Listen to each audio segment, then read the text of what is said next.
Tentara rezim Zionis dilaporkan kembali menembaki warganya sendiri pada Jumat 1 Desember 2023. Media Israel menyebut salah seorang korban tewas merupakan sosok berpengaruh di otoritas pemerintahan Israel.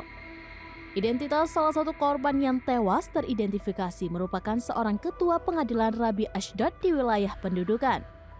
Mengutip Tribun News, media Israel tersebut menekankan bahwa orang yang terbunuh adalah pemukim yang sama yang ditembaki oleh tentara Israel.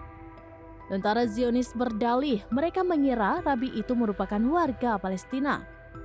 Operasi di wilayah pendudukan Quds menimbulkan kebingungan dalam sistem keamanan dan militer rezim Zionis.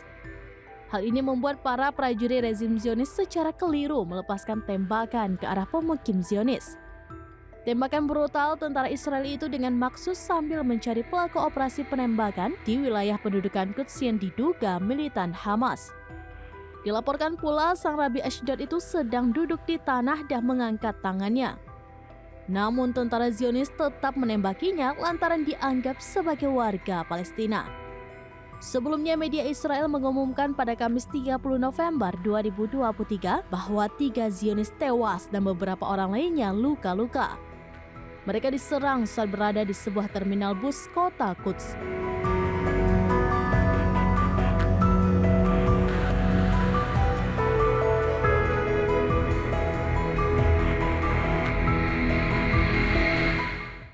Download Tribun X sekarang, menghadirkan lokal menjadi Indonesia.